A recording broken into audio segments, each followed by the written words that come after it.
Yes. Now we are learning about the physical properties of amines. Physical properties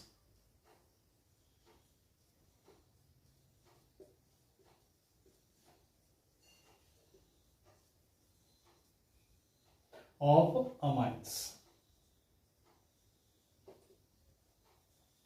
physical properties of amines त्याच्यामध्ये पहिल्यांदा आपण intermolecular forces, boiling point and solubility या 3 पॉइंटचा विचार करणार आहोत. फक्त आपण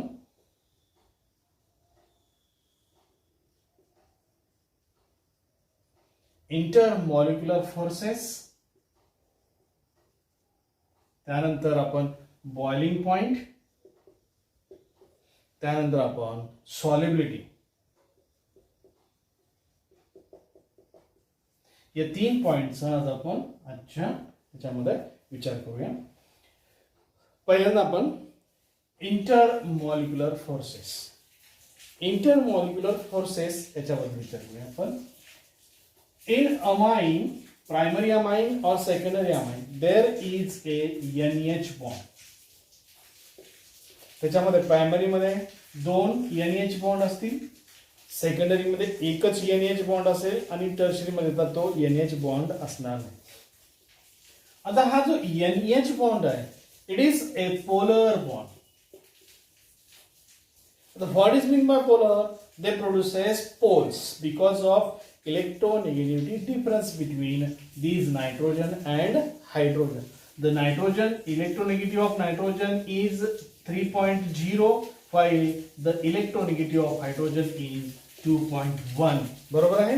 या दोघांचे इलेक्ट्रोनेगेटिव्हिटी डिफरन्स मुळे आपल्याला काय करता येतं, म्हणता येतं की हे पोल्स आहेत. म्हणजेच हे जे इलेक्ट्रॉन्स इकडे ओढून घेत असतो आणि त्यामुळे नायट्रोजन वरती निगेटिव्ह चार्ज येईल तर हायड्रोजन वरती पॉझिटिव्ह चार्ज येत असतो. आणि त्यामुळे काय म्हणता येतं ह्याला, तर हे पोलर पोल आहे. पॉझिटिव्ह पोल आणि निगेटिव्ह पोल आहे त्याच्यामध्ये, असं आपल्याला म्हणता येईल. बरोबर आहे. Due to these intermolecular forces the primary amines produces a hydrogen bond with another molecules. आता तो प्रायमरी अमाइन्स मध्ये कसं तयार होतो बघा. आता हा समजा हा एक प्रायमरी अमाइन आहे, त्यातला हा हायड्रोजन दुसऱ्या अमाइन बरोबर ती हा हायड्रोजन बॉन्ड तयार करेल आणि त्यामुळे ह्या हायड्रोजनवरती स्लाइटली पॉझिटिव्ह चार्ज येईल. आणि त्याचबरोबर हा जो हायड्रोजन आहे, हा याचा हायड्रोजन, हा दुसरा जो नायट्रोजन किंवा अमाइन मॉलिक्यूल आहे, त्या अमाइन मॉलिक्यूल मधला जो हायड्रोजन याच्यामधला हा नायट्रोजन तो ओढून घेईल आणि त्याच्यामुळे ह्या नायट्रोजन वरती निगेटिव्ह चार्ज येईल आणि ह्या हायड्रोजन वरती पॉझिटिव्ह चार्ज येईल. बरोबर आहे. अशा रीतीने काय होत असतो, प्रत्येक प्रायमरी अमाइनचा एक मॉलिक्यूल दुसरे 2 अमाइनच्या मॉलिक्यूल बरोबर ती हायड्रोजन बॉन्ड तयार करेल. बरोबर आहे. आणि त्यामुळे बघा काय होतं, आता हा हायड्रोजन सुद्धा दुसऱ्या एखाद्या याच्या बरोबरती हायड्रोजन बॉन्ड तयार करणार आहे. हा ही हायड्रोजन दुसऱ्या एखाद्या अमाइन बरोबरती हायड्रोजन बॉन्ड करणार आहे. त्याचमुळे हा सुद्धा नायट्रोजन दुसऱ्या एका बरोबरती हायड्रोजन बॉन्ड तयार करेल, जो की इथला हा हायड्रोजन दुसराच अमाइन असेल. बरोबर आहे. म्हणजे त्यामुळे काय होतं, एक लार्ज स्ट्रक्चर किंवा मोठं असं स्ट्रक्चर त्याच्यामध्ये तयार होतं आणि ह्यांचा सरफेस एरिया वाढतो, मोठा मॉलिक्यूल तयार होतो आणि याच्यामुळे बरेचशा प्रॉपर्टीज डिपेंड होत आहेत. बरोबर आहे. म्हणजे लक्षात येतं ह्याच्यामध्ये इंटरमॉलिक्युलर फोर्सेस, हा एक मॉलिक्यूल आणि ह्या एका मॉलिक्यूल मध्ये, दोघांच्या मॉलिक्यूल मध्ये इंटरमॉलिक्युलर फोर्सेस डेव्हलप होतात त्या इलेक्ट्रोनेगेटिव्हिटी डिफरन्समुळे, आणि त्याला म्हणतो आपण पोलर आहेत. आणि त्या याच्यामुळेच हे काय दाखवतात, तर वेगवेगळी प्रॉपर्टी दाखवतात. बरोबर आहे. इंटरमॉलिक्युलर फोर्सेस आले लक्षामध्ये कशा आहेत. आता इंटरमॉलिक्युलर फोर्सेस मुळेच त्यांच्या बॉइलिंग पॉइंट वरती, सॉलिबिलिटी वरती सुद्धा परिणाम होत असतो. बरोबर आहे. आता हा प्रायमरी अमाइन्स जे आहेत ते primary amines have more intermolecular forces than the secondary amines. Secondary amines have more intermolecular forces than the tertiary amines. आता बघा याचं एक्सप्लेनेशन कसं करता येईल. प्रायमरी मध्ये 2 हायड्रोजन आहेत आणि त्यामुळे काय होतं तर 2 हायड्रोजन असल्यामुळे काय होतील यांची इंटरमॉलिक्युलर फोर्सेस जास्त असतील. सेकंडरीची कसे आहेत तर एकच हायड्रोजन आहे आणि त्यामुळे त्याच्यामध्ये इंटरमॉलिक्युलर फोर्सेस थोडेसे कमी असतील. पण टर्शरी मध्ये काय आहे तर याच्यामध्ये एकही हायड्रोजन असत नाही त्यामुळे याच्यामध्ये इंटरमॉलिक्युलर फोर्सेस असत नाही. तरी सुद्धा या टर्शरी मध्ये इंटरमॉलिक्युलर फोर्सेस असत नाही तरी सुद्धा there is a difference between electronegative difference between carbon and nitrogen. आता कार्बन आणि नायट्रोजन मध्ये सुद्धा काय आहे तर इलेक्ट्रोनेगेटिव्हिटी डिफरन्स आहे. आता कार्बनची सुद्धा जवळपास 2.6 इलेक्ट्रोनेगेटिव्हिटी आहे आणि ह्या नायट्रोजनची तर 3 सांगितली आहे.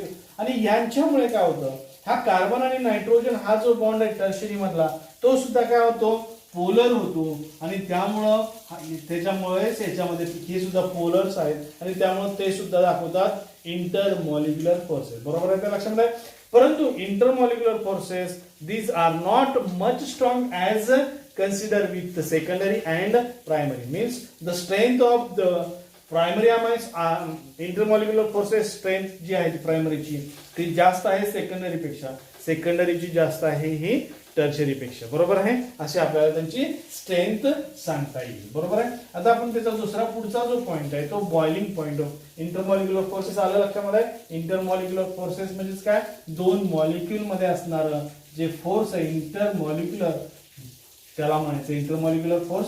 And it is because due to the purely due to the electronegativity difference. आणि ह्याच्यामुळे कशामुळे होतं तर इलेक्ट्रोनेगेटिव्हिटी डिफरन्समुळे होतं. बरोबर आहे. आता आपण बघूया boiling point. Boiling point this of this amines. आता बॉइलिंग पॉइंट हा जो अमाइन्सचा आहे त्याचा जर आपण विचार केला तर प्रायमरी अमाइन्स मध्ये काय आहे तर मोर फोर्सेस आहे इंटरमॉलिक्युलर फोर्सेस. मोर इंटरमॉलिक्युलर फोर्सेस असल्यामुळे काय होतं त्यांच्यामध्ये बॉन्डिंग सुद्धा खूप आहे आणि त्यामुळे प्रायमरी अमाइन्स जे आहेत ते कसे आहेत तर they have more boiling point than the secondary are having the more boiling point than the tertiary. बरोबर आहे. म्हणजेच बॉइलिंग पॉइंट प्रायमरी अमाइन्सचा बॉइलिंग पॉइंट हा जास्त आहे सेकंडरी अमाइन्स पेक्षा आणि सेकंडरी अमाइन्सचा बॉइलिंग पॉइंट आहे टर्शरी अमाइन्स पेक्षा जास्त. बरोबर आहे. कारण का याच्यामध्ये काय आहे तर इंटरमॉलिक्युलर फोर्सेस खूप जास्त आहेत आणि खूप जास्त असल्यामुळं त्या सेकंडरी पेक्षा त्यांचे बॉइलिंग पॉइंट काय म्हणता येतं आपल्याला जास्त आहे. बरोबर आहे. इथं लक्षामध्ये म्हणजे मॉलिक्युलर फोर्सेस हे सर्वस्वी या प्रॉपर्टीजला कारणीभूत आहेत लक्षात ठेवा. आणि मॉलिक्युलर फोर्सेस पोलर आहेत म्हणजे नायट्रोजन हायड्रोजन बॉन्ड पोलर आहे त्यामुळे हे सर्वच आपल्याला कॅरेक्टरिस्टिक्स अशा सांगता येतील. बरोबर आहे. आता आपण हे बॉइलिंग पॉइंट्स तर प्रायमरीचं बॉइलिंग पॉइंट जास्त आहे सेकंडरी पेक्षा टर्शरीचा जास्त. आता त्याच्यामध्ये ह्याचे लोअर ॲलॅफेटिक अमाइन्स आहेत. लोअर ॲलॅफेटिक अमाइन्स म्हणजेच इथिलामाइन मिथिलामाइन प्रोपिलामाइन हे आपण लोअर ॲलॅफेटिक अमाइन्स म्हणतो. These are the gases at room temperature and having fishy smell. म्हणजे ते कसे आहेत तर रूम टेम्परेचरला गॅसेस आहेत आणि त्यांचं ऑर्डर जे आहे तो वास जो आहे तो कसा आहे फिशी ऑर्डर आहे. परंतु जसं त्यांचं कार्बनची संख्या वाढत जाईल म्हणजेच काय लोअर पासून हायर अमाइन्स होतील हायर पासून मोस्ट हायर अमाइन्स होतील तसं त्यांची काय होत चाललेली आहे जी स्ट्रेंथ आहे गॅसेस लिक्विड आणि त्यानंतर ते सॉलिड्स मध्ये होतील. बरोबर आहे. लोअर जे अमाइन्स आहेत ते कसे आहेत तर गॅसेस आहेत. जसजसं अमाइन्स वाढतील मिडल जे अमाइन्स आहेत ते कसे आहेत तर दे हॅव लिक्विड्स स्टेट आणि जे हायर असतील ते आहेत कसे ते सॉलिड्स असतील. बरोबर आहे. आणि त्यानंतर गॅसेस मध्ये जवळपास त्यांचा वास असतो बाकीचे लिक्विड आणि सॉलिड्सला काय त्यांचा वास येत नाही. तर आता हे झालं ॲलॅफेटिक अमाइन्स. तर अरोमॅटिक जे अमाइन्स आहेत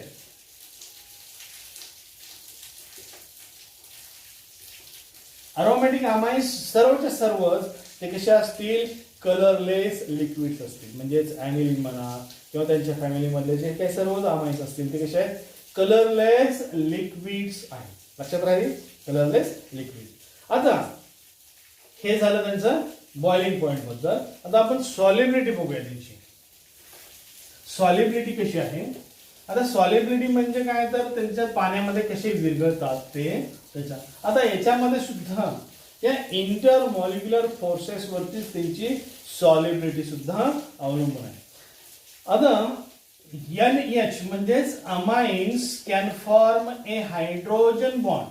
आता हा हायड्रोजन बॉन्ड म्हणतोय आपण. आता वॉटर मॉलिक्यूल मधला सुद्धा काय आहे, ऑक्सिजन आणि हे आहे.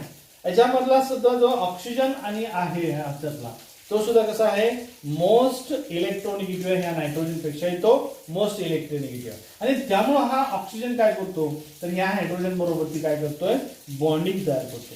आणि ह्या बॉन्डिंगमुळे काय होतं, तर ते अमाइन्स पाण्यामध्ये विरघळलेले आपल्याला दिसून येतात. म्हणजेच या वॉटर मॉलिक्यूल मध्ये यांच्यावरून ते हायड्रोजन बॉन्डिंग तयार होते. आणि ह्या हायड्रोजन बॉन्डिंगमुळे काय होतं, त्यांची सॉल्युबिलिटी आपल्याला पाण्यामध्ये ते विरघळलेले दिसतात. बरोबर आहे. आता लोअर अलिफेटिक जे अमाइन्स आहेत, lower aliphatic amines have the higher solubility in water. Lower aliphatic amines, कारण का ते मिथिल अमाइन म्हणा, इथिल अमाइन म्हणा, ते काय करू शकतात, स्ट्रॉंग हायड्रोजन बॉन्ड तयार करू शकतात. आणि त्यामुळे ते काय करतील, तर त्यांची सॉल्युबिलिटी वाढेल पाण्यामध्ये. परंतु जसजसं त्यांचं, आता समजा हे प्रायमरी अमाइन्स आहे, आता सेकंडरी अमाइन्स मध्ये तर काय आहे, फक्त एकच हायड्रोजन आहे. बाकीचे ही तर दोन काय ते अल्किल ग्रुप आहेत. सेकंडरी मध्ये अल्किल ग्रुप आहे. आता याच्यामध्ये जे हायड्रोजन बॉन्डिंग होणार आहे ते हायड्रोजन बॉन्डिंग थोडीशी काय असेल, वीक असेल. आणि टर्शरी मध्ये तर काय असेल बघा, आता ह्या टर्शरी अमाइन्स मध्ये हे तिन्ही अल्किल ग्रुप असतात. अल्किल ग्रुप असतात आणि ह्या अल्किल ग्रुपला हायड्रोफोबिक असं म्हणतात. हायड्रोफोबिक म्हणजे दे हेट वॉटर. पाण्याबरोबर त्यांचं अट्रॅक्शन असत नाही. They are called as hydrophobic. आणि त्यामुळे जसजसे ह्यांच्या अल्किलचं प्रमाण वाढेल, अल्किल ग्रुपचं वाढेल, तसं त्यांची सॉल्युबिलिटी काय होत राहणार आहे, कमी कमी होत. आता प्रायमरी अमाइन्स मध्ये सुद्धा आपण जर कम्पेअर केलं, म्हणजे काय, मिथिल अमाइन CH3NH2 हा जो मिथिल अमाइन आहे. आता याच्यामध्ये याची सॉल्युबिलिटी बघायला कन्सिडर केली. आता सेकंडरी अमाइन CH2NH2 हा प्रायमरीचा आहे, परंतु कार्बनची संख्या वाढली. त्यानंतर आपण मी अजून कार्बन CH3 CH2 NH2 म्हणजे आता मी जसं कार्बनची संख्या वाढवत जाईल तसं यांची सुद्धा काय होत राहणार आहे, सॉल्युबिलिटी कमी कमी. जरी ते प्रायमरी अमाइन्स असतील तरी सुद्धा हा जो ग्रुप वाढत चाललेला आहे याला आपण अल्किल ग्रुप असं म्हणतो. हा अल्किल ग्रुप कसा असतो, हायड्रोफोबिक असतो. आणि त्यामुळे त्यांची सॉल्युबिलिटी हळूहळू आपल्याला काय झालेली दिसते, कमी कमी होत गेलेली दिसते. बरोबर आहे. आता जर आपण त्याचबरोबर आता ह्याच्यामध्ये हे तुम्हाला काही एक्झाम्पल्स देतील आणि त्यांची सॉल्युबिलिटी कम्पेअर करा म्हणतील. बरोबर आहे. आता आपण यांची सॉल्युबिलिटी म्हणजेच या अमाइनची जर सॉल्युबिलिटी आपण अल्कोहोल आणि त्याचबरोबर अल्केन्स बरोबर जर आपण कम्पेअर केलं, अल्केन्स यांच्या बरोबर जर आपण सॉल्युबिलिटी कन्सिडर केली तर आपल्याला असं दिसून येतं, alcohols are more soluble than the amines. Amines are more soluble than the alkanes.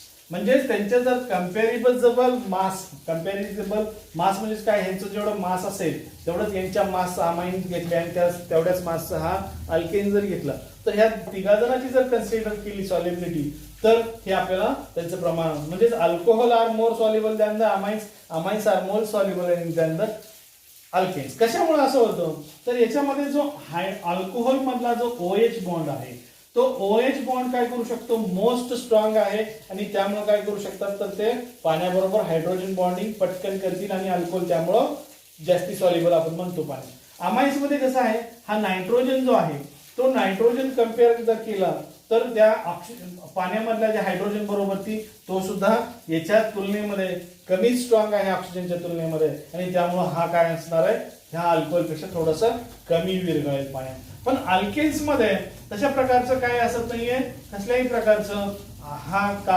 Hydrogen वगैरे असतात त्याच्यामध्ये आणि ते कसं असतात नायट्रोजन पेक्षा त्यांची काय आहे इलेक्ट्रोनिगेटिव्हिटी कमी आहे, त्यामुळे काय असतील अल्केन्स हे पाण्यामध्ये कमी अतिशय कमी विरघळतील. त्याच्या तुलनेमध्ये हे यांची स्ट्रेंथ आपल्याला अशी दिसून येते. बरोबर आहे. अल्कोहोल हा more stronger more soluble than the amines are more soluble. आता परीक्षेमध्ये तुम्हाला काय असं म्हणतात, काही एक्झाम्पल्स देतील खाली अँड कम्पेअर द सॉल्युबिलिटी म्हणतील. एमसीक्यू मध्ये सुद्धा तुम्हाला असं विचार, इथिल अल्कोहोल दिलेला असेल, इथिल अमाइन दिलेला असेल आणि इथेन दिलेला असेल. बरोबर आहे. म्हणजेच काय हे अमाइन्स आहे या तिघा जणांची सॉल्युबिलिटी कन्सिडर करा किंवा स्ट्रेंथ सांगा म्हटलं तर अल्कोहोलची स्ट्रेंथ सॉल्युबिलिटी कशी आहे तर जास्त आहे, त्यानंतर येईल अमाइन्स आणि त्यानंतर येतील हे अल्केन्स. बरोबर आहे. हे लक्षात ठेवा. आता आपण हे बॉइलिंग पॉइंटचं सुद्धा जरा थोडंसं या अल्कोहोल अमाइन्स आणि कार्बोक्सिलिक ऍसिड बरोबर ती कम्पेअर करूया. हे यांची बॉइलिंग पॉइंट म्हणजेच कोणाकोणाबरोबर कंप्लेंट अल्केन्स त्याचबरोबर आपण अमाइन्स अल्कोहोल आणि कार्बोक्सिलिक ऍसिड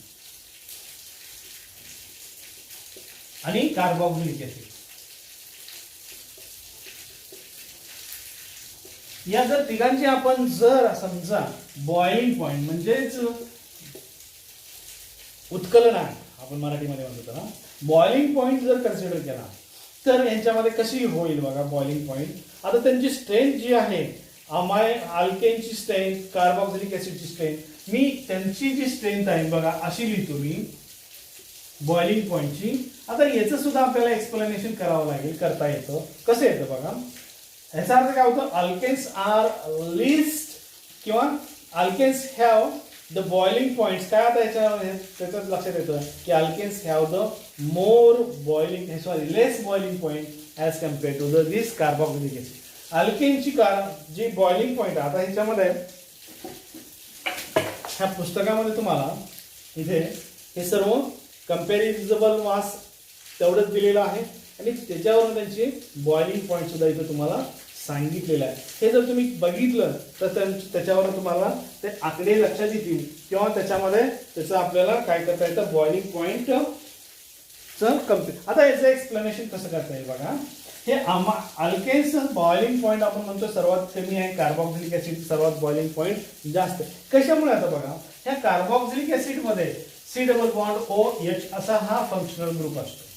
हा फंक्शनल ग्रुप जो आहे हा जो कार्बन डबल बॉन्ड ऑक्सिजन आहे हा काय करू शकतो, हा हायड्रोजन स्ट्रॉंग हायड्रोजन बॉन्ड तयार करतो, स्ट्रॉंग हायड्रोजन बॉन्ड तयार करू शकतो आणि त्यामुळे इंटरमॉलिक्युलर फोर्सेस जे असतील ते त्यांच्यामध्ये कसे आहेत तर अतिशय जास्त असतील बाकीच्या तुलनेमध्ये. कारण का हा कार्बोनिल कार्बन कसा आहे ते ऑक्सिजन हा झालेला आहे तो डबल बॉन्ड तयार झालेला आहे आणि मोस्ट डिफिशियंट इलेक्ट आहे हा आणि त्यामुळे काय करेल हा स्ट्रॉंग इंटरमॉलिक्युलर फोर्सेस तयार करू शकेल. कंपॅरिझन बघायला गेलं तर ह्या अल्कोहोलमध्ये कसा हा फंक्शनल ग्रुप आहे डॅश एच हा फंक्शनल ग्रुप आहे त्याच्यामध्ये हा OH. आता याच्यामध्ये सिंगल ऑक्सिजन आहे, ऑक्सिजन तर इथं सुद्धा तसंच आहे, ह्याचं सुद्धा इथं OH येईल कार्बोक्सिलिक. आता याच्यामध्ये हा हाय ऑक्सिजन आहे परंतु याच्यामध्ये इथं स्ट्रॉंग हा बॉन्ड तयार करेल याच्या तुलनेमध्ये. कारण का याच्यामध्ये एकच ऑक्सिजन आलेला आहे. आता इथं अमाइनच्या बाबतीमध्ये काय असं असेल, अमाइनच्या बाबतीमध्ये इथे हा जो नायट्रोजन आहे हा नायट्रोजन सुद्धा इलेक्ट्रोनिगेटिव्ह आहे. परंतु जर आपण इलेक्ट्रोनिगेटिव्हिटी सारणी बघितली तर त्याच्यामध्ये काय आहे ऑक्सिजनची सर्वात जास्त इलेक्ट्रोनिगेटिव्हिटी असते त्या नायट्रोजन पेक्षा. म्हणजेच हा जो आहे तो स्ट्रॉंग आहे नायट्रोजन पेक्षा आणि त्यामुळे याची सुद्धा काय दिसते आपल्याला बॉइलिंग पॉइंट कमी झाले दिसतं.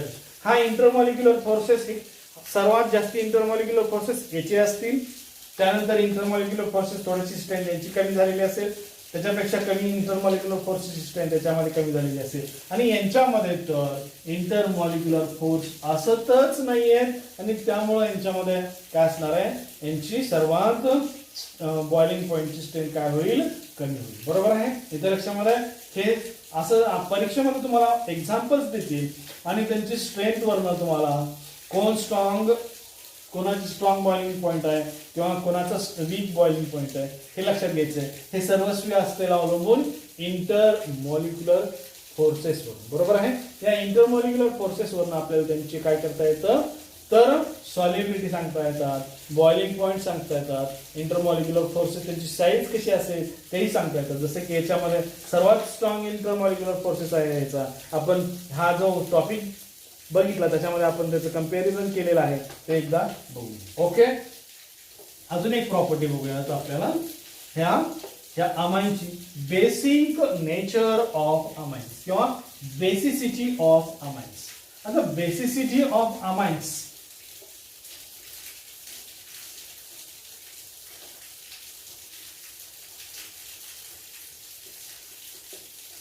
basicity of amines. Basicity of amines. Basicity of amines म्हणजे they shows the basic characters. Ionic equilibrium मध्ये तुम्ही ऍसिड बेसच्या डेफिनेशन्स बघितलेल्या आहेत, लॉरी ब्रॉन्स्टेड कन्सेप्ट बघितलेली आहे, त्यानंतर लेविस कन्सेप्ट बघितलेली आहे, आरएनएस कन्सेप्ट सुद्धा बघितलेली आहे. बरोबर. त्याच्यावर तुम्हाला ऍसिड बेसची माहिती मिळालेली आहे. त्याच्यात आता त्याच्यात जायचं नाही देखील आपल्याला. ह्या अमाइन्सची बेसिसिटी आपल्याला बघायची आहे. Amines have a lone pair of electrons. Primary amines दाखवलेला आहे. ह्या नायट्रोजन वरती काय असतात लोन पेअर ऑफ इलेक्ट्रॉन्स असतात आणि लोन पेअर ऑफ इलेक्ट्रॉन्स असतात आणि हे लोन पेअर ऑफ इलेक्ट्रॉन्स जर दुसऱ्याला दिले तर लॉरी आणि ब्रॉन्स्टेड लेविस ऍसिडच्या कन्सेप्ट नुसार हा बेस होतो. बरोबर आहे. लेविस कन्सेप्ट काय सांगते ऍसिड बेसची those which are able to donate a lone pair of electrons are called as base. Those which are able to accept a lone pair of electrons are called as acid. तसेच त्याच डेफिनेशनच्या आधारे हा amines कसा आहे तर basic आहे. कसं आहे आता समजा तर एखादा एक्झाम्पल मी घेतलं CH3NH2 प्रायमरी अमाइन्स घेतलेला आहे. याच्यामधला नायट्रोजन वरती काय आहेत तर lone pair of electrons. When they react with boron trichloride, they form CH3N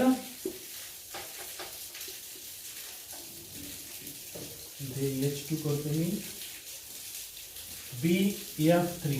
आता याच्यावरती बोरॉन वरती स्लाइड मायनस चार्ज येईल, याच्यावरती स्लाइड पॉझिटिव्ह चार्ज येईल आणि याच्यावरून आपल्याला दिसतं ह्या नायट्रोजननं या बोरॉन बरोबर काय केलेलं आहे बॉन्ड फॉर्मेशन केलेलं आहे आणि ह्या नायट्रोजनचे इलेक्ट्रॉन्स या बोरॉननं घेतलेले आहेत आणि मग लेविस कन्सेप्टच्या आधारे हे लोन पेअर ह्या नायट्रोजननं दिलेले आहेत म्हणून काय म्हणतो आपण त्यांना तर तो कसा आहे बेसिक आहे. बरोबर आहे. आता अजून एक एक्झाम्पल घेतो मी. जर आपण याच्यावरनं नायट्रोजन हा नायट्रोजन घेतलेला आहे अमाइन्स मधला 3 आहे अल्किल ग्रुप असतील हायड्रोजन असेल वगैरे वगैरे त्याच्याबद्दल आता मी बोलत नाही. जर समजा या नायट्रोजन हा अमाइन्स पाण्यामध्ये टाकलं H2O म्हणजे when added in water they are able to accept a proton. म्हणजेच आता याच्यामध्ये नायट्रोजन आणि हा हायड्रोजन बरोबर बॉन्ड फॉर्मेशन करेल. हा याच्यावरती येईल निगेटिव्ह चार्ज, याच्यावरती येईल पॉझिटिव्ह चार्ज. म्हणजेच आता इथे काय केलेलं आहे आता याच्यावर ही दुसरी कन्सेप्ट सांगतोय मी. ही झाली लेविस कन्सेप्ट. आता ही लॉरी आणि Bronsted concept. Those species which are able to accept a proton. आता इथे काय झालेलं आहे H+ आयन्स म्हणजे आपण त्याला प्रोटॉन म्हणतो. ह्या प्रोटॉन यानं घेतलेला आहे, प्रोटॉन ऍक्सेप्ट केलेला आहे म्हणून हा काय होतो म्हणजे काय लॉरी आणि ब्रॉन्स्टेड कन्सेप्टच्या आधारे हा बेस होतो. बरोबर आहे. आणि त्याचबरोबर इथं प्लस OH मायनस. आता याच्या आधारे तो बेस झाला. म्हणजेच काय ह्या जो अमाइन्स आहे हा अमाइन्स बेसिक कॅरेक्टर सांगतो. म्हणजे कशावर बेसिक कॅरेक्टर सांगतो तर हे तर ह्या म्हणजे आयोनिक इक्विलिब्रियम मधल्या 2 कन्सेप्ट आपल्याला इथे लागू करताना दिसतोय आपण. म्हणजेच हा जो अमाइन्स आहे तो लोन पेअर नायट्रोजनवरचा देऊ शकतो आणि त्यामुळे यालाही आपण काय म्हणणार आहोत, बेस म्हणणार आहोत according to the Lewis concept. Lewis कन्सेप्टच्या आधारे हा लोन पेअर देतोय म्हणून हा सुद्धा बेस आहे. बरोबर आहे. तेच अजून प्रूव्ह करण्यासाठी दुसरी इथं रिएक्शन मी लिहिलेली आहे. हा नायट्रोजन जो आहे अमाइन मधला तो पाण्याबरोबर वॉटर मॉलिक्यूल बरोबर काय करतोय, प्रोटॉन ऍक्सेप्ट करतोय आणि लॉरी आणि ब्रॉन्साइड कन्सेप्टच्या आधारे हा प्रोटॉन ऍक्सेप्ट करतोय म्हणून सुद्धा हा बेस आहे. आणि त्याचबरोबर यांची बेसिक स्ट्रेंथ बेसिसिटी हे केबी आणि पीकेबी याच्यावरून सुद्धा आपल्याला सांगता येते. What is Kb? It is the dissociation constant of weak base. आणि यांच्यावरून आपल्याला काय करता येतं, तर त्यांची स्ट्रेंथ सांगता येते. कशी स्ट्रेंथ आहे, कुठल्या म्हणजे किती वीक आहे का स्ट्रॉंग आहे, हे त्याची बेसिसिटी. आता ह्या पॉइंट मध्ये आपल्याला फक्त लक्षात घ्यायचं आहे बेसिसिटी म्हणजेच काय, हे अमाइन्स बेसिक कसे आहेत तर हे लेविस कन्सेप्टच्या आधारे सुद्धा बेसिक आहे आणि लॉरी आणि ब्रॉन्स्टेड कन्सेप्टच्या आधारे सुद्धा ते बेसिक आहे. आणि आरएनएस कन्सेप्टच्या आधारे सुद्धा आपल्याला ह्याला बेसिक म्हणता येते. कसे आहेत बघा, आरएनएस कन्सेप्ट काय सांगतोय, which when added in water gives H+ ions, तर त्याला ऍसिड म्हणायचंय आणि OH- दिले तर त्याला बेस म्हण. जर समजा हा आपण अमाइन R2NH हा जर समजा पाण्यामध्ये विरघळवला तर हा सुद्धा आपल्याला R2NH3 प्लस OH- आयन्स इथे आपल्याला देतोय. OH- आयन्स आणि OH- आयन्स देतोय म्हणजे काय, आरएनएस थेरी काय सांगतो, those substance which when gives OH- ions then these are called as base. बरोबर आहे. त्यामुळे त्याला आपण बेस म्हणणार. बरोबर आहे. म्हणजेच ह्या तिन्ही कन्सेप्ट आपल्याला याला अमाइन्सला लागू होतं आणि त्यामुळे अमाइन्स कसं आहे तर बेसिक. ओके.